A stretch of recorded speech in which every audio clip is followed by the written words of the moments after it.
So yes, now again with another video in this series.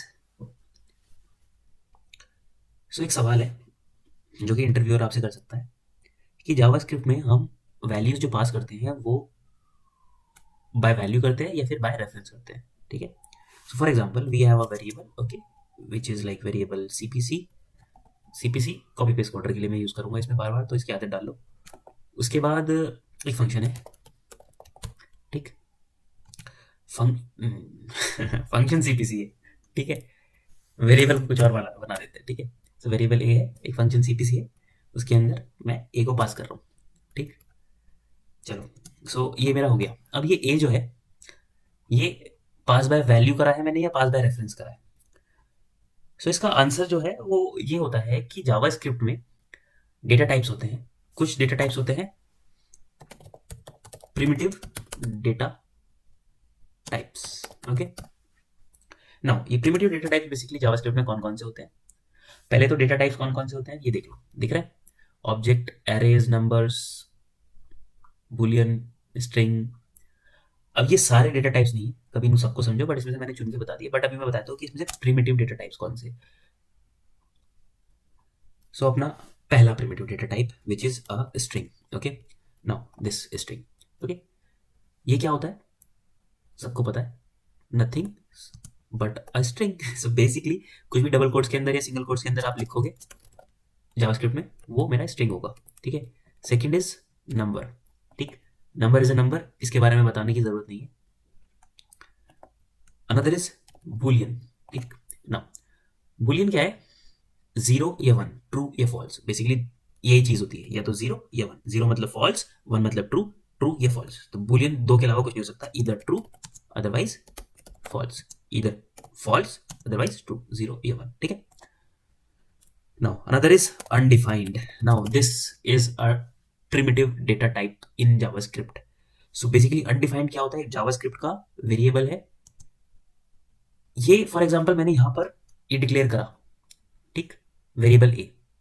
सो मैंने इसको declare कर दिया मगर इसकी कोई वैल्यू असाइन नहीं करी. अब अगर मैं क्या करूंगा, फॉर एग्जांपल मैं यहां पर कंसोल करूंगा डॉट लॉग और मैं इसी को कंसोल करूंगा. फॉर एग्जांपल यहां पर मैं इसको कंसोल करता हूं. अभी के लिए मैं इसको कट कर देता हूं क्योंकि अदरवाइज एरर आएगा. और मैं इसको रन करता हूं तो यहां पर आप देखना कि क्या होगा. क्या है? अनडिफाइंड. इसकी वैल्यू डिफाइन नहीं है. अनडिफाइंड. इसकी वैल्यू डिफाइंड नहीं है बट ये डिक्लेयर है, याद रखना. ठीक. सो वैल्यू डिफाइंड नहीं है बट डिक्लेयर है. So undefined is a data type, primitive data type. Another one is null. Now null और अनडिफाइंड में बस ये फर्क है. ठीक है. कि यहां पर हमने इसको डिफाइन कर दिया, मतलब इसकी वैल्यू असाइन नहीं करी, इसको डिफाइन कर दिया. बट नल का मतलब ये है कि आपने जानबूझकर कोई वैल्यू नहीं दी. ठीक है. यहां पर हमने जानबूझकर नहीं, ऐसा नहीं है कि हमारी इंटेंशन है कि इसको कोई वैल्यू नहीं देनी. आगे जाके क्या पता मैं इसको ए इक्वल्स टू 5 दे दूं. ठीक. और इसको रन करूं. ठीक. ऑब्वियसली सिंटेक्स एरर आ जाएगा. अब ये सिंटेक्स एरर क्यों आएगा? क्योंकि ये सब उल्टा सीधा लिख रखा है मैंने यहाँ पर. इसको हटाना पड़ेगा और इसको मुझे रन करना पड़ेगा दोबारा. तो ये 5 आ गया. सो नल में क्या होता है कि अगर मैं इसको इंटेंशनली खाली छोड़ना चाहता हूँ, मतलब कोई वैल्यू भी, कोई वैल्यू ना होना भी जावास्क्रिप्ट में एक वैल्यू होना है, और वो वैल्यू क्या होना है? नल होना है. ठीक है. मतलब मैं इसको वैल्यू तो देना चाहता हूँ बट मैं क्या वैल्यू देना चाहता हूँ? कुछ नहीं. Basically you will be having something but you will have nothing. ठीक है. You will have something but you will have nothing. आपके पास कुछ है बट वो कुछ कुछ भी नहीं है. ठीक. इंटेंशनली खाली दे रहा हूँ मैं आपको. सो यही फर्क है कि अगर मैंने ये असाइनमेंट ऑपरेटर यूज नहीं करा है तो इसका मतलब मैंने इसमें कुछ वैल्यू असाइन नहीं करी. बट अगर मैंने ये असाइनमेंट ऑपरेटर यूज करके भी कुछ वैल्यू असाइन नहीं करी तो मैं इसको क्या असाइन करूंगा? Null. So basically it will return me a null, not undefined. ठीक. चलो ये आ गया. सो ये हो गए मेरे प्रिमिटिव डेटा टाइप्स सारे. Now another one is composite data type. Composite data types. ठीक. सो कॉम्पोजिट डेटा टाइप क्या होते हैं? ऑब्जेक्ट. नाउ ऑब्जेक्ट, इन सब पे एक अलग से वीडियो बना दूंगा कि ऑब्जेक्ट क्या होते हैं. ठीक है. एरेज क्या होते हैं. एरे भी एक हमारा डेटा टाइप है, किस तरह का? कॉम्पोजिट. ऑब्जेक्ट कैसे लिखते हैं? कर्ली ब्रेसेस के अंदर की होती है एक वैल्यू होती है एक। सो बेसिकली एक की और वैल्यू पेयर होता है, ठीक है। नाउ एरेज क्या होते हैं, स्क्वायर ब्रैकेट के अंदर वैल्यूज होती है separated by comma. Now different types की वैल्यू हो सकती है, ठीक। स्ट्रिंग भी आ सकता है, नंबर भी आ सकता है, डिपेंड्स। ये मेरा एरे हो गया। Another is function. Function is also a data type, ठीक है। Function is also a data type, इसकी बताने की जरूरत नहीं है, एक कोड होता है, piece of code. So function is also a data type. अब नेक्स्ट है तुम्हारा स्पेशल डेटा टाइप, जो कि ES 10 के बाद आया है। शायद कुछ लोगों को नहीं पता हो, but if you can see this big int. Int मतलब इंटीजर, बिग मतलब बिग। जावास्क्रिप्ट का एक रेंज होती है, अगर उस रेंज के बाद, उस रेंज के बाहर हम कुछ यूज करना चाहते हैं, नंबर, इंटीजर की एक रेंज है, बेसिकली नंबर की एक रेंज है, उस रेंज से बाहर कुछ यूज करना चाहते हैं तो हम बिग इंट यूज करेंगे। So these are all the data types that we use in JavaScript. Now coming on to the question कि अगर हमारे पास एक वेरिएबल ए है और मैं इस वेरिएबल को एक फंक्शन में पास करना चाहता हूँ, ठीक है, CPC, और मैं इसमें पास करना चाहता हूँ इस वेरिएबल को, तो ये बाय वैल्यू होगा या फिर बाय रेफरेंस होगा। तो आंसर इज कि अगर मेरे पास प्रिमिटिव डेटा टाइप्स है, फॉर एग्जांपल ये ए जो है मेरा, स्ट्रिंग, नंबर, बूलियन, इनमें से कुछ भी है, तो ये पास बाय वैल्यू होगा, ठीक है। अगर कंपोजिट में से है तो पास बाय रेफरेंस होगा, याद रखना, ठीक है। अगर इनमें से कोई है ए तो पास बाय रेफरेंस, अदरवाइज अगर प्रिमिटिव डेटा टाइप में से तो पास बाय वैल्यू होगा।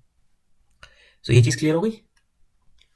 अब इस सवाल का तो आंसर दे दिया कि भाई अगर प्रिमिटिव डेटा टाइप है तो ऐसा पास बाय वैल्यू, और ऐसा है तो कॉम्पोजिट है तो पास बाय रेफरेंस।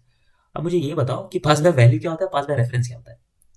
इंटरव्यूअर ऐसे सवाल पूछे बेसिकली, पहले वो सवाल ये नहीं पूछेंगे pass by value, pass by reference बताओ, पहले वो ये पूछ लेंगे, और इसका अगर तुमने गलत जवाब दिया तो यही से आउट हो। और अगर इसका जवाब सही दे दिया तो फिर एक लेवल और आगे बढ़ेगी, चलो मुझे बताओ what do you mean by pass by value and pass by reference. So इसको मैं हटा देता हूँ यहाँ से, क्योंकि मुझे इसको रन करके दिखाना होगा समझाने के लिए। सो फॉर एग्जाम्पल ए मेरा प्रिमिटिव डेटा टाइप है, फॉर एग्जाम्पल नंबर है, तो ए की वैल्यू मैंने दे दी 6। ओके, नाउ देखो फंक्शन की ब्रैकेट है, तो इस ब्रैकेट के अंदर कुछ भी हो रहा है वो फंक्शन के अंदर है, घर की बात है घर के अंदर, तो ये स्कोप है फंक्शन का, इससे बाहर कि इसके अंदर जो कुछ होगा उसका स्कोप इसके बाहर नहीं है। अब ध्यान से सुनना, ये ए मेरा फंक्शन के बाहर है, तो इसका स्कोप जो है इसके अंदर, जो अगर मैं इसमें कुछ करूंगा, फॉर एग्जाम्पल इसके अंदर मैंने ए पास किया और यहाँ पर मैंने इसको क्या किया, CPC को कॉल किया, एक फंक्शन बनाया, उसको कॉल करना पड़ेगा उसको रन करने के लिए, और कॉल करने के बाद मैंने उसके बाद इसको कंसोल भी कर दिया, कंसोल डॉट लॉग, जो भी ए की वैल्यू मैंने कंसोल कर दी, और मान लो कि इसके अंदर मैं ए की वैल्यू चेंज करके क्या कर दे रहा हूँ, 10 कर दे रहा हूँ। अब देखना हो क्या रहा है कि यहाँ पर मैं क्या कर रहा हूँ, कंसोल में पास कर रहा हूँ ए। तो देखो ये वाला ए जो है ये उठ के यहाँ आया, ठीक, मतलब 6 पास करा मैंने, तो इसके अंदर वापस 6 गया, उसके बाद मैंने इसके अंदर ए की वैल्यू कर दी चेंज 10। तो अब क्या लगता है कि ए क्या प्रिंट होना चाहिए। सो आंसर इज कि इस ए के साथ जिसकी वैल्यू 6 है प्रिंट होगा 6। अगर मैं इसको रन करूंगा तो 6 ही प्रिंट होगा। अब ऐसा क्यों होगा, देखो क्योंकि पास बाय वैल्यू जब हम करते हैं तो ये ए जो है इसकी वैल्यू हमने जो पास करी वो यहां से उठाई, इसमें आई, और ये हमने पास कर दी, ठीक। इसके अंदर जो कुछ हुआ वो इसके अंदर फंक्शन के स्कोप के अंदर हो रहा है, ठीक है। तो जब पास बाय वैल्यू होता है उसका मतलब ये होता है कि उसकी वैल्यू जो है वो पास करी है हमने, जब हम इसको कॉल करेंगे तो कॉल करके ढूंढेगा इस ए को, ठीक है। इस ए को ढूंढेगा, ये ए इसको कहाँ मिलेगा, ये ए इसको यहाँ मिलेगा। यहाँ क्यों नहीं मिलेगा, क्योंकि इसका स्कोप जो है वो इसके अंदर है, इसकी वैल्यू में जो भी छेड़छाड़ कर रहे हैं वो हम इसके अंदर कर रहे हैं, इसके स्कोप के अंदर कर रहे हैं। So when you do pass by value, जो भी फंक्शन के स्कोप के अंदर होता है वो उस वैल्यू को इफेक्ट नहीं करता है, ठीक है। अब इसको सिंप्लीफाई कर देता हूँ। सिंप्लीफिकेशन में ऐसा कर सकते हो कि when you pass by value something, कुछ भी, जब भी आप किसी भी चीज को पास बाय वैल्यू करते हो तो इसको इस तरह समझो कि उसकी एक कॉपी पास कर दी, ठीक है। उसकी एक कॉपी बनाई और वो पास कर दी। तो ये a इज इक्वल टू 6 है, यहाँ पर जब हमने इसको पास करा तो इस a की एक कॉपी बना ली, उस कॉपी को इसमें पास कर दिया, यहाँ गई, इस कॉपी के साथ जो भी छेड़छाड़ करी करी, इसमें कोई चेंज नहीं आएगा। So when you pass by value basically create a copy of the variable. जब आप पास बाय वैल्यू करते हो तो कॉपी बना के पास कर देते हो, सिंपल। तो इसलिए वो वैल्यू चेंज नहीं होती है। अब यहीं पे मैं कॉम्पोजिट डेटा टाइप यूज करता हूँ। यहाँ पर ए को मैं क्या बना देता हूँ, for example I just go and create a as an object, ठीक है, इसको मैंने बताया यूट्यूब की बना दी, इसके अंदर पेयर बना दिया वॉचिंग, ठीक है, इसकी वैल्यू दे दी। ओके, अब इसके अंदर क्या किया, पास कर दिया ये, और इसके अंदर मैंने क्या किया कि इस ए को मैंने क्या किया, ए डॉट यूट्यूब, ओके, उसकी वैल्यू को मैंने क्या किया, इक्वल्स टू सब्सक्राइब्ड, ठीक है। नाउ अब मैं अगर इसको कंसोल कर रहा हूं तो देखो ध्यान से देखना, अब आ जाएगा सब्सक्राइब्ड, रन करूंगा मैं इसको, सो सी ये ऑब्जेक्ट मुझे मिला YouTube subscribed. Now the thing is, हुआ क्या यहां पर कि ये जो ए था ये एक ऑब्जेक्ट है, प्रिमिटिव डेटा टाइप नहीं है, इसको मैंने पास किया, ये पास बाय रेफरेंस हुआ, ये इधर गया, इसके अंदर मैंने ए डॉट यूट्यूब को एक्सेस करा और इसकी वैल्यू वॉचिंग से चेंज करके क्या कर दी, सब्सक्राइब, और इसको जब लॉक करा तो मुझे इस ए की वैल्यू ये नहीं मिली, बल्कि जो अब चेंज होगी उसने इसको भी चेंज कर दिया, इस और जो फंक्शन के स्कोप के बाहर है उसको भी चेंज कर दिया। नाउ अब पास बाय रेफरेंस का सिंप्लीफाइड वर्जन में एक बता देता हूँ, जैसे मैंने उसका बताया कि एक कॉपी पास करता है, इसमें क्या होता है जब पास बाय रेफरेंस करते हैं, सो हम बेसिकली एक पॉइंट होता है कि ये ए है, ए मेमोरी में कहीं पॉइंट कर रहा होगा, मेमोरी में कहीं बैठा होगा, उस मेमोरी पे जाके डायरेक्ट कर देते हैं कि हाँ ए एक ऑब्जेक्ट है और वो मेमोरी में वहां बैठा है, जाओ उस ऑब्जेक्ट को पास कर दो, उस ऑब्जेक्ट को पास मत करो, उसकी एड्रेस को पास करो कि वो वहां पर ऑब्जेक्ट है वो पास करो, तो उसका रेफरेंस पास कर दिया, उस ऑब्जेक्ट का रेफरेंस जहां पर वो मेमोरी में है।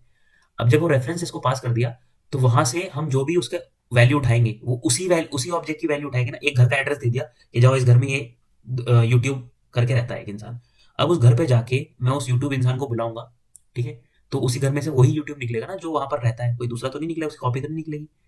वो आया, उसको मैंने उसका नाम चेंज कर दिया कि भाई आज से तुम सब्सक्राइब हो, ठीक है। अब अगर मैं एक चीज करूं कि मैं इस ए को, जैसे मैंने वहां पर करा था, डायरेक्टली इस ऑब्जेक्ट को पूरा ऑब्जेक्ट ही चेंज कर दूं, फॉर एग्जाम्पल मैं यहां पर चाह रहा हूं कि मैं पूरा ऑब्जेक्ट चेंज कर दूं, यूट्यूब को मी ट्यूब कर दूं, ठीक है, और वॉचिंग को वॉच कर दूं, मर्जी कुछ भी, ठीक है। तो क्या क्या होगा, now what will it print, ये क्या प्रिंट करेगा, ये यही प्रिंट करेगा ऊपर वाला, so if I run this it will print this one. ऐसा क्यों हुआ, क्योंकि जब मैंने जैसे ही मैं एक ऑब्जेक्ट क्रिएट करता हूँ वो एक पॉइंटर क्रिएट कर देता है कि मेमोरी में इस जगह वो है, इसका घर ये है। अब ये पूरा का पूरा जो ए है जहां पर पहले यूट्यूब रहता था, मैंने उसका पॉइंटर ही चेंज कर दिया, मैंने कहा कि अब वहां मी ट्यूब रहेगा, मैं सिर्फ और सिर्फ घर के लोगों के नाम बदल सकता हूं, घर में रहने वालों को नहीं बदल सकता, ठीक है, जब मैं पास बाय रेफरेंस करता हूं, ठीक है। So basically when I pass by reference, तो मैं इसकी किसी प्रॉपर्टी को एक्सेस करके, याद रखना इसकी किसी प्रॉपर्टी को एक्सेस कर सकता हूं और उसको चेंज कर सकता हूं when I pass by reference, ठीक। So I can easily do that, but मैं उसके पूरे के पूरे ऑब्जेक्ट को पॉइंट कहीं और नहीं कर सकता, अभी सिर्फ और सिर्फ इस ऑब्जेक्ट की इस वैल्यू को मैं चेंज कर रहा हूं। अगर फॉर एग्जाम्पल मैं यहाँ की जगह मी ट्यूब कर दूं जो कि इस ऑब्जेक्ट के अंदर है ही नहीं, ठीक, और उसकी वैल्यू मैंने क्या कर दी, आर आर आर। सो अब दिमाग लगाओ कि क्या होगा, सी ये इस एक प्रॉपर्टी खुद ब खुद क्रिएट कर देगा इसी एड्रेस पर, बट अगर मैं इस पूरे ए के एड्रेस को ही चेंज करना चाहता हूँ that I can not do, अगर ए में कुछ आर आर आर प्रिंट करना चाहता हूँ समथिंग कुछ और, so see it will just return me this, वापस यही रिटर्न कर देगा कि भाई इस एड्रेस पे ये सब है, ए में कुछ और स्ट्रिंग असाइन करो कुछ भी करो इट विल नॉट वर्क। सो ये अब तुम समझ रहे होगे, इस तरह के क्वेश्चंस देखे होंगे इंस्टाग्राम पे कि क्या आउटपुट होगा, ये सब होगा। नाउ यू नो कि होता क्या है जब आप पास बाय वैल्यू करते हो और पास बाय रेफरेंस करते हो, ठीक है। सो जब आप रिवीजन है, जब आप पास बाय वैल्यू करते हो जैसे कि मैंने पहले करा था और उसके अंदर कुछ भी यहां पर चेंज करते हो तो वो एक कॉपी बनाता है, तो उसमें कभी भी चेंज नहीं आता, बट जब आप पास बाय रेफरेंस करते हो so you can change the value by accessing the property of that object और of that composite data type, उस कॉम्पोजिट डेटा टाइप को एक्सेस करके आप उसकी वैल्यू चेंज कर सकते हो। सो ये डिफरेंस है पास बाय वैल्यू और पास बाय रेफरेंस में, ठीक है। अब नेक्स्ट में हम क्या पढ़ सकते हैं, I just bring out some of the concept, for example spread और रेस्ट ऑपरेटर पढ़ा देंगे। फिर से बोल रहा हूँ डिस्क्रिप्शन देख लेना इसके वीडियोस को रोक कर खुद ट्राई करना चीजें अपने कंसोल में, एंड या धीरे धीरे सब कुछ कवर कर लेंगे and you will be a master in JavaScript, so don't worry. फिर आपको फिर से बोलता हूँ इंस्टाग्राम की क्विजेस करने की, ये क्विजेस सेव करने की कोई जरूरत नहीं है,